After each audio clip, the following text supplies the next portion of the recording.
قرآن کہتا ہے فاصبر، اے نبی آپ کیا کرو، صبر کرو، ولا تکن کصاحب الحوت، مچھلی والے یونس کی طرح جلد باز مت بنو.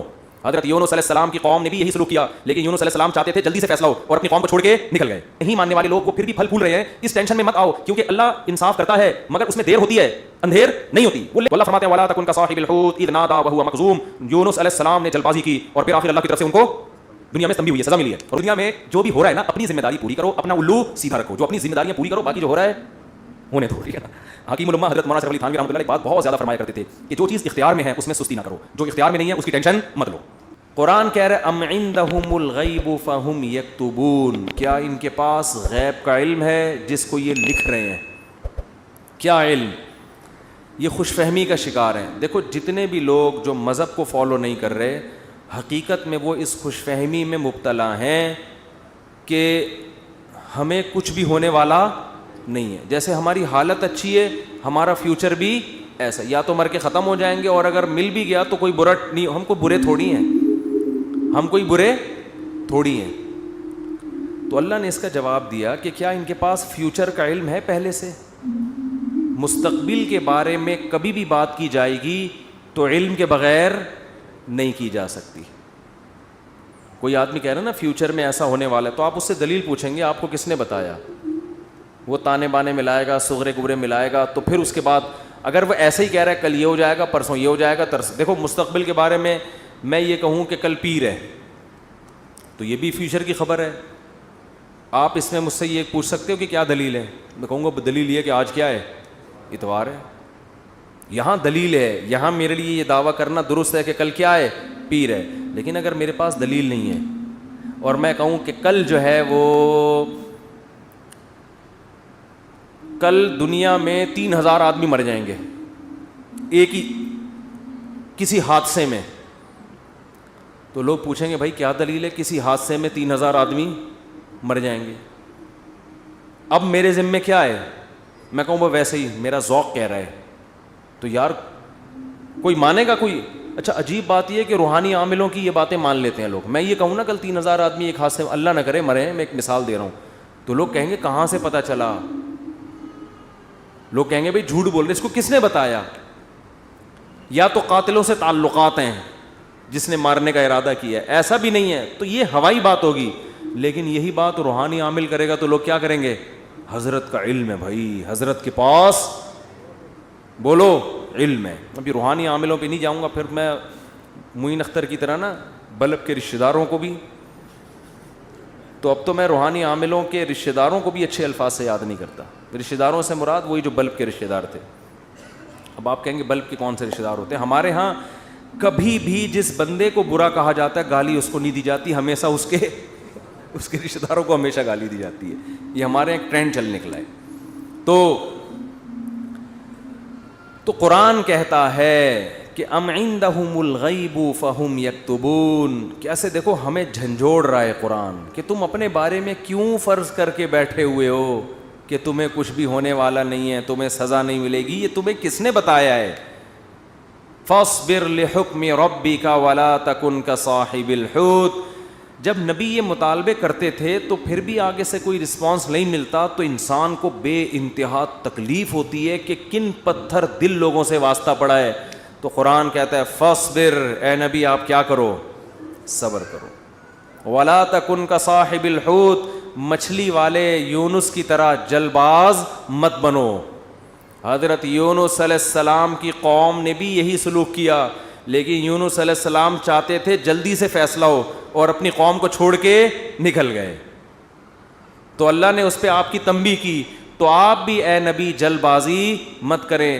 تو یہ نبی کے ذریعے سے ہمیں بھی بتایا جا رہا ہے کہ آپ حق کی دعوت دیتے رہیں اور یہ نہ دیکھیں کہ یہ جو اللہ کے نافرمان لوگ ہیں، جو حق کو نہیں ماننے والے لوگ، وہ پھر بھی پھل پھول رہے ہیں.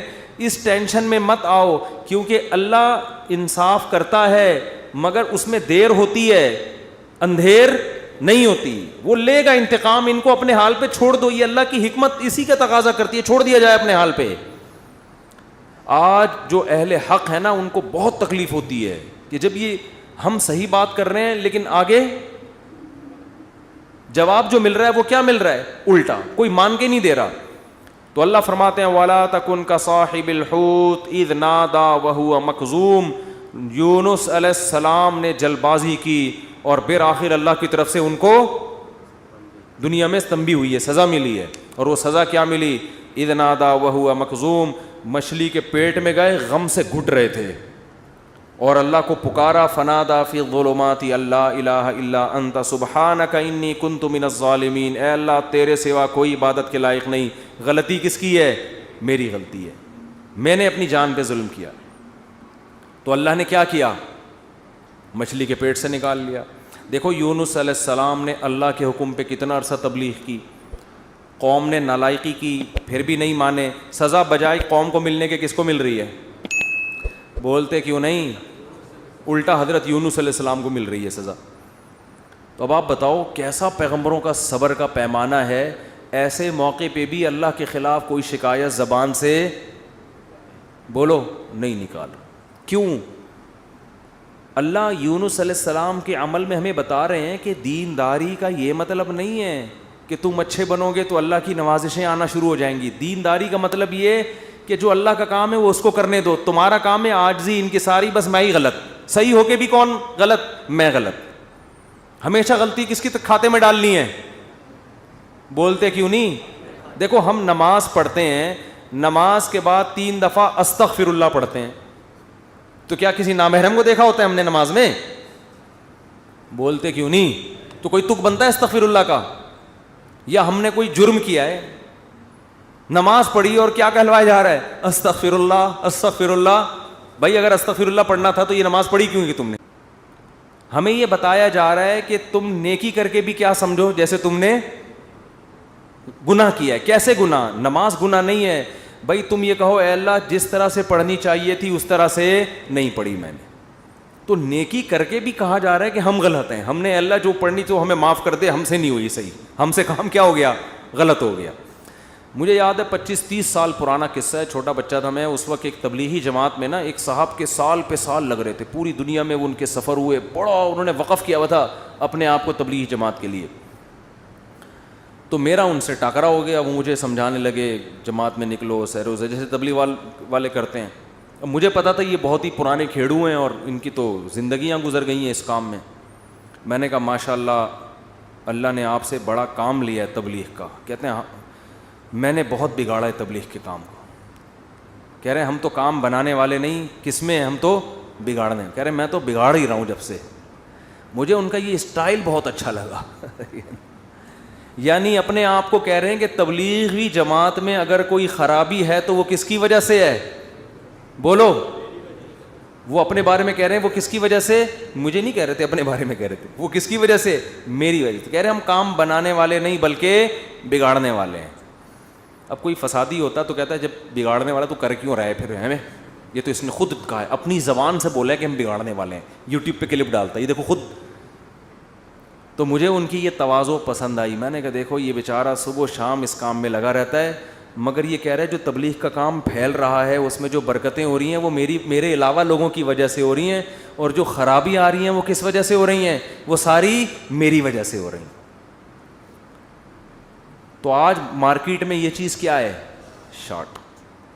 ہر اچھا کام میں نے کیا, برا کام ستار بھائی نے کیا.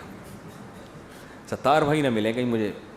ایک دن ایک فون آیا, میں نے فون اٹھایا, کون؟ کہہ رہے ستار بھائی بات کر رہا ہوں. ارے میں نے کہا بیٹا یہ مجھے نہیں چھوڑے گا, یہ کہے گا مفتی صاحب بہت تم نے جو ہے نا, لیکن وہ شکر ہے ایسی کوئی بات تھی نہیں. تو جنات کا دیکھ لو, قرآن مجید میں آتا ہے کہ جب نبی صلی اللہ علیہ وسلم نے تبلیغ کا کام شروع کیا نا تو جنات بھی کی ایک جماعت نے نبی کے قرآن کی تلاوت سنی اور جا کے اپنی قوم کو انہوں نے تبلیغ کرنا شروع کی. تو تبلیغ کا انداز دیکھو جنات کا, کیونکہ ہدایت مل گئی تھی ان کو, مسلمان ہو گئے تھے. تو تبلیغ کیسے کر رہے ہیں کہ بھئی دیکھو دنیا میں کوئی بڑا کام ہوا ہے, ہمارا آسمانوں پہ داخلہ بند ہو گیا, انا لا ندری ہمیں نہیں پتا, اشر ارید بمن فی الارض کہ جو اللہ نے محمد صلی اللہ علیہ وسلم کو دنیا میں بھیجا اور شیاطین کا اوپر جانے کا سیٹ اپ بند کر دیا, ہمیں نہیں پتا کہ زمین والوں کے ساتھ شر کا ارادہ, کیونکہ بعض دفعہ اللہ پیغمبروں کو بھیجتے ہیں حجت تمام کرنے کے لیے تاکہ حجت تمام ہو اور پوری قوم کو تباہ کر دیں, تو شر بھی ہوتا ہے نا اس میں. کہہ رہے ہیں انا لا ندری, ہمیں نہیں پتا, اشر ارید بمن فی الارض, کہ جو لوگ زمین میں رہتے ہیں ان کے ساتھ برائی کا ارادہ کیا گیا ہے, ام اراد بہم ربہم رشدا, یا ان کے رب نے ان کے ساتھ بھلائی کا ارادہ کیا ہے. اسٹائل نہیں سمجھ میں آیا میرا خیال ہے. دیکھو جملہ یہ ہونا چاہیے تھا کہ ہمیں نہیں پتا یہ جو کچھ ہو رہا ہے, ہمیں نہیں پتا کہ رب نے ان کے ساتھ برا چاہا ہے یا اچھا چاہا ہے. اصل میں تو یہ ہونا چاہیے نا. لیکن جنات کیا کہہ رہے ہیں, آج کل تو انسان اتنے سمجھدار نہیں ہے جتنے اس زمانے کے جنات سمجھدار تھے یار. جنات یہ نہیں کہہ رہے کہ ہمیں نہیں پتا کہ اللہ نے انسانوں کے ساتھ برائی کا ارادہ کیا ہے یا اچھائی کا, یا تو یہ کہنا چاہیے تھا, یا جنات کو بالکل اس کے الٹ کہنا چاہیے تھا کہ ہمیں نہیں پتا کہ زمین والوں کے ساتھ برائی کا ارادہ کیا گیا ہے. کر کون رہا ہے یہ نام نہیں لے رہے, ہم ہائی لائٹ نہیں کر رہے. انسانوں کے ساتھ برائی کا ارادہ کیا گیا ہے یا اچھائی کا ارادہ کیا گیا. دونوں پیسو وائس ہوتے ہیں. ایکٹیو پیسے کا فرق تو پتہ ہوگا نا بھائی, اس نے مارا ہے وہ مارا گیا ہے.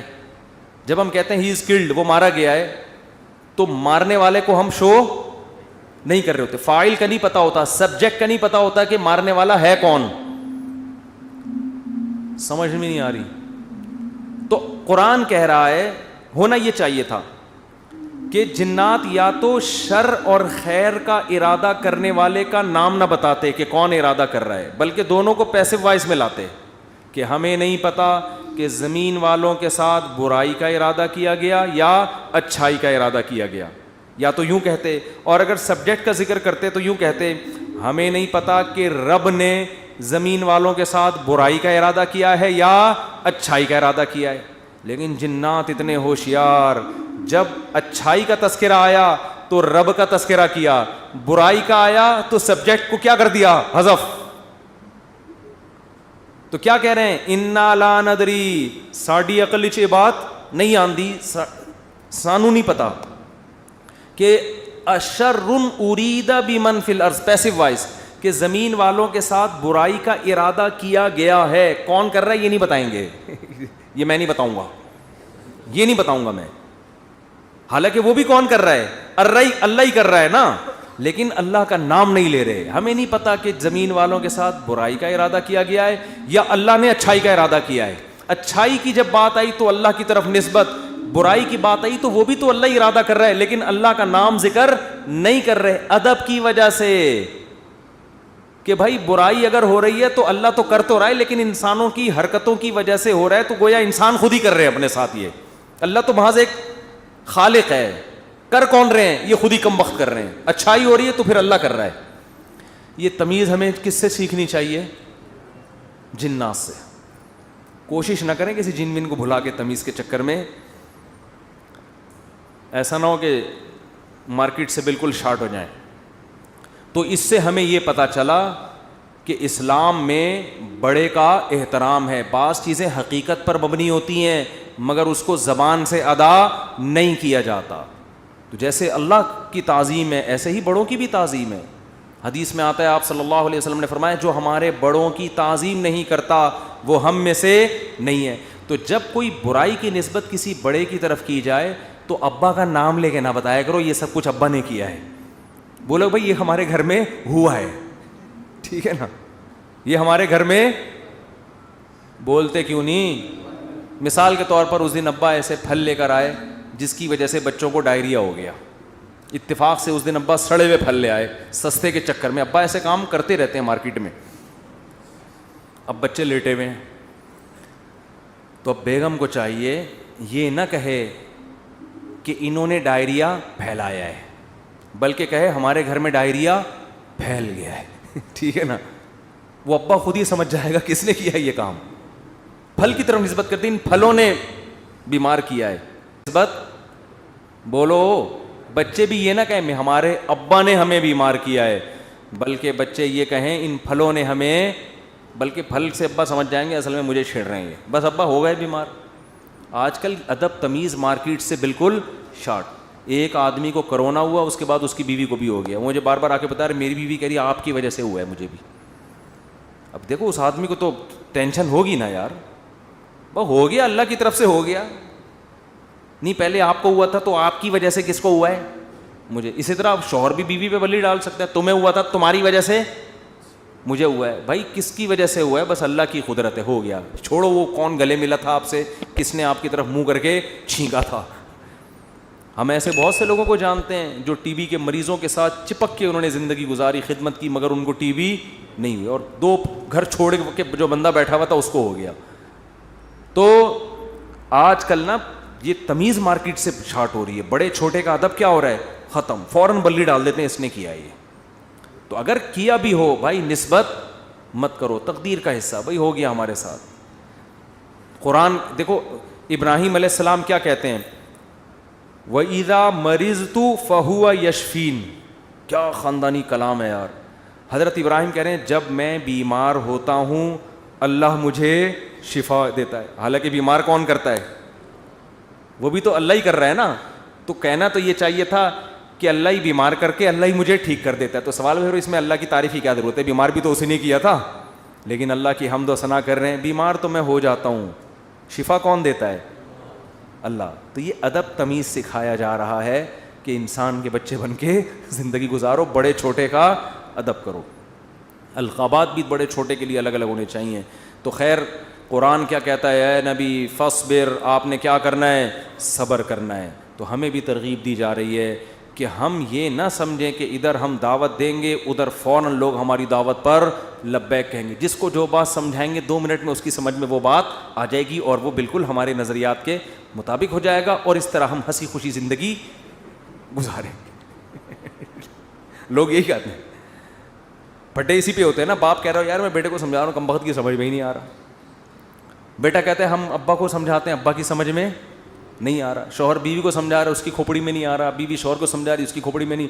اپوزیشن حکومت کو سمجھا رہی ہے, حکومت کی سمجھ میں نہیں آ رہا. حکومت اپوزیشن کو سمجھا رہی ہے, اپوزیشن کی سمجھ میں نہیں آ رہا.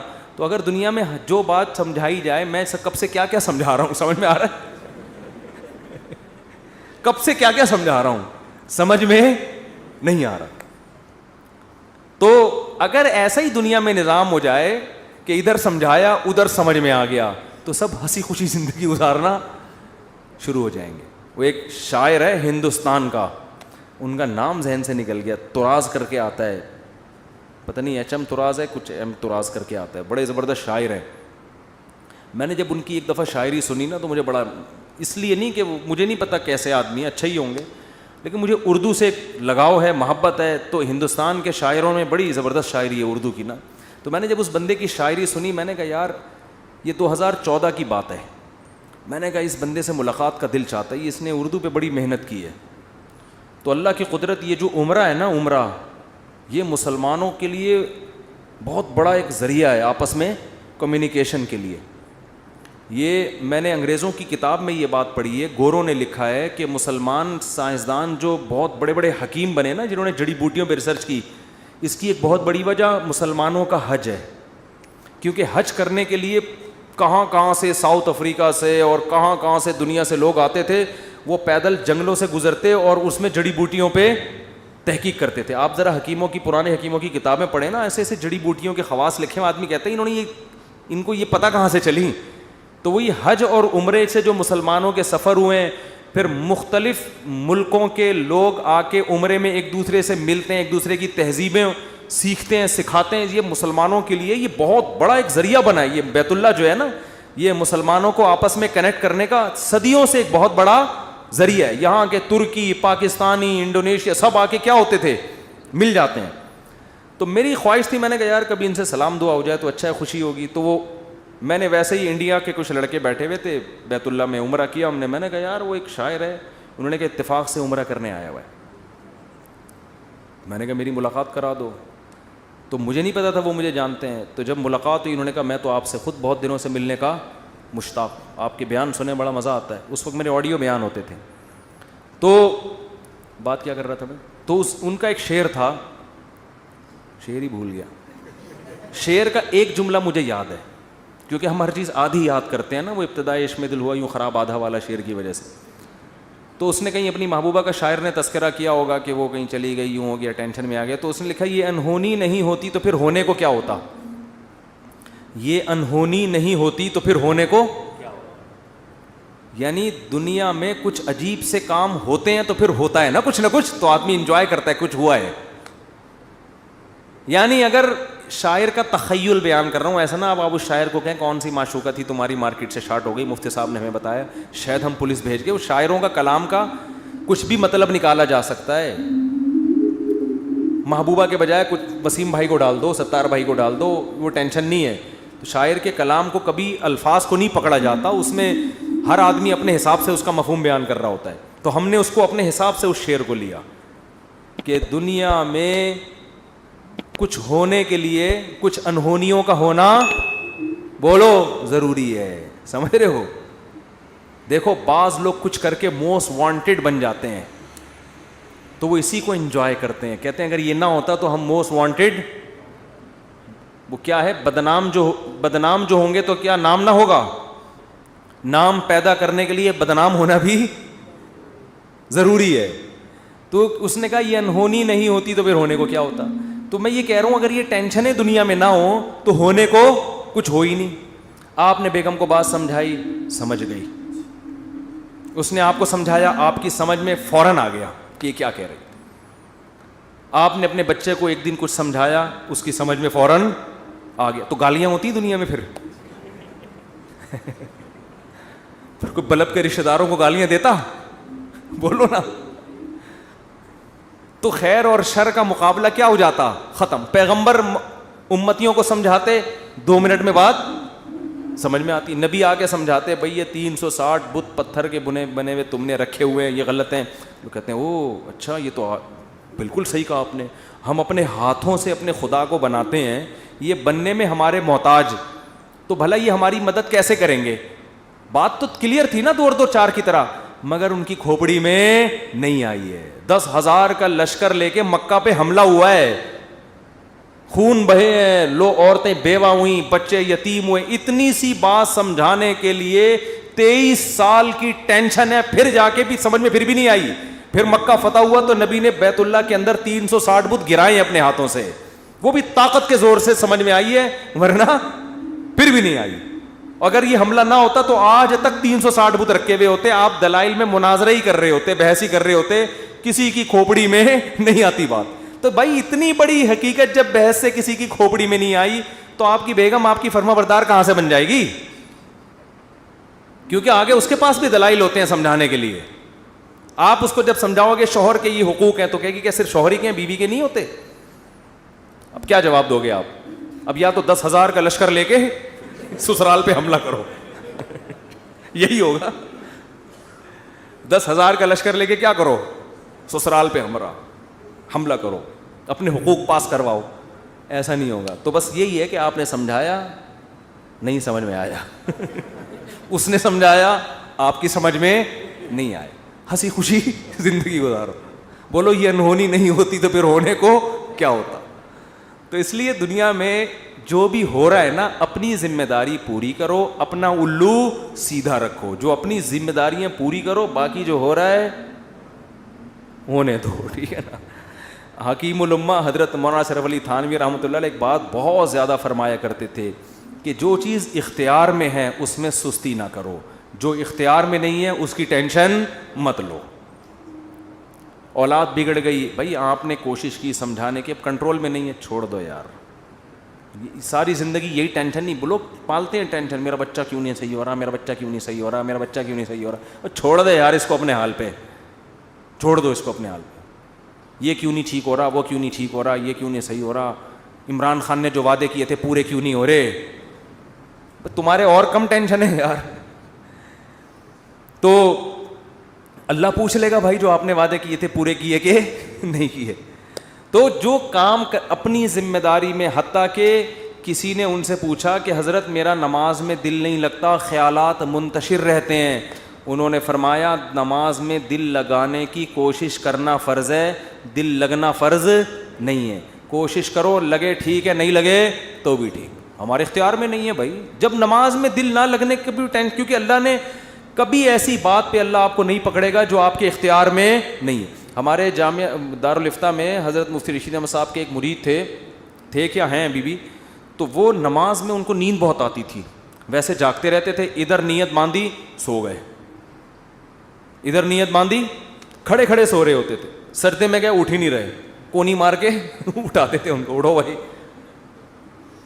اور ویسے ٹھیک ٹھاک پھر رہے ہیں. وہ تھے بڑے نیک, ان کو فکر تھی یار نماز میں دل لگانا چاہتا ہوں, اور نمازیں بھی ماشاءاللہ بہت پڑھتے تھے, تہجد کے پابند, لیکن جب کھڑے ہوئے سو جاتے تھے.